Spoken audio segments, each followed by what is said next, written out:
നീ പ്രാർത്ഥിച്ച പോലെ നടന്നു.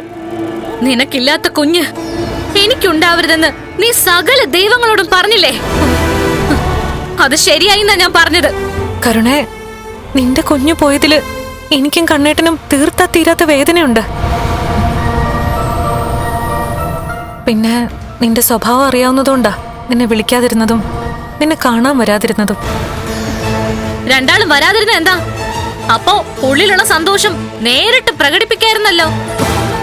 എടോ മഹി, മറ്റുള്ളവർ പറയുന്നത് എന്താണെന്ന് മനസ്സിലാക്കാനുള്ള സാമാന്യ ബുദ്ധി പോലും ഇല്ലെങ്കിൽ പിന്നെ സംസാരിച്ചിട്ട് കാര്യമില്ല. താനൊന്നും പറയണ്ടടോ. അമ്പലത്തിലെ പാൽപ്പായസത്തിലെ വിഷം കലർത്തി എന്റെ കുഞ്ഞിനെ കളഞ്ഞത് തന്റെ അറിവോടെ ഇവളാ. ഇപ്പോഴത്തെ നിന്റെ മാനസികാവസ്ഥ എന്താണെന്ന് ഞങ്ങൾക്കറിയാം. അതുകൊണ്ട് ഞങ്ങളൊന്നും പറയുന്നില്ല.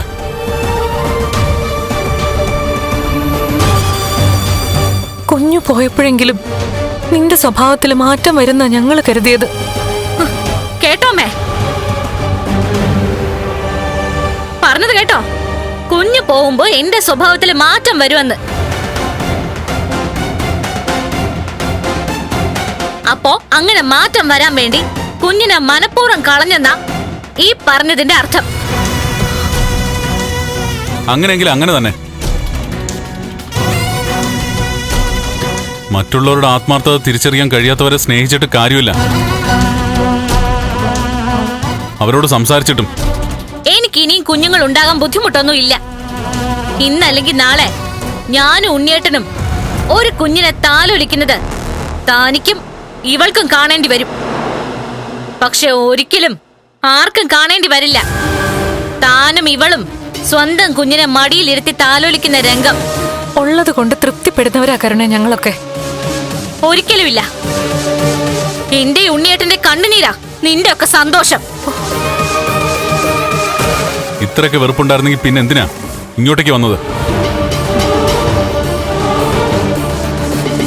സ്വന്തം അച്ഛന്റെ അമ്മൂമ്മയുടെയും തണലില് സ്വന്തം വീട്ടിൽ തന്നെ താമസിക്കായിരുന്നല്ലോ. അതാണ് രണ്ടിന്റെ ഉദ്ദേശമെന്ന് ഞങ്ങൾക്ക് നന്നായിട്ട് അറിയാം.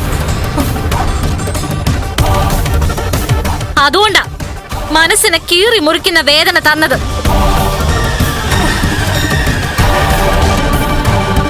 നിനക്കില്ലാത്തത് എനിക്കും വേണ്ട എന്നുള്ള നിന്റെ ചിന്തയുണ്ടല്ലോ, അതിന് എന്തെങ്കിലും തിരിച്ചടി കിട്ടൂടി. തൽക്കാലം നീ ജയിച്ചു. പക്ഷേ എന്നും അങ്ങനെ ജയിക്കുന്ന നീ കരുതണ്ട.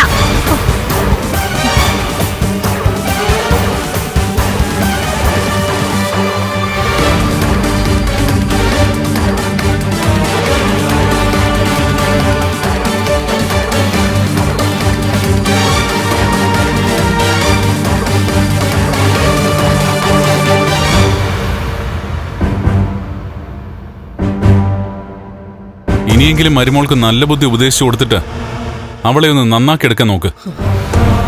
അവളുടെ ഈ സ്വഭാവം കൊണ്ട് അവൾക്ക് നഷ്ടമേ ഉണ്ടാവൂ. എന്തായാലും നിനക്ക് നിന്റെ ഭാര്യയ്ക്ക് നേട്ടം ഉണ്ടായല്ലോ.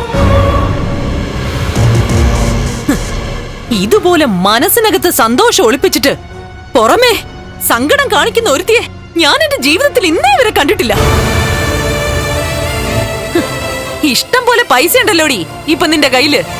നീയല്ലേ ഇപ്പൊ കമ്പനിയുടെ MD. ഒരു സിനിമ എടുക്കടി, എന്നിട്ട് നീ അതിനകത്ത് നായികയാവും. നിന്റെ അഭിനയത്തിന് ഓസ്കാർ ഉറപ്പാ. ഓസ്കാർ കിട്ടിയവരെക്കാൾ നന്നായിട്ട് അഭിനയിക്കുന്ന പലരും എനിക്ക് ചുറ്റിനുമുണ്ട്.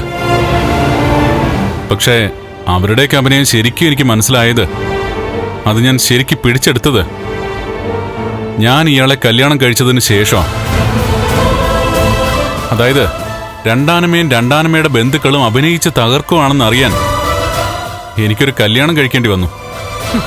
എന്തൊക്കെ നീ പറഞ്ഞാലും ശരി, ആ കുഞ്ഞിനെ കളഞ്ഞതേ ഇവളാണെങ്കിൽ ആ കുഞ്ഞിന്റെ ശാപമേ ദേ ഇവളുടെ ജീവിതത്തിൽ എന്നും ഉണ്ടാവും.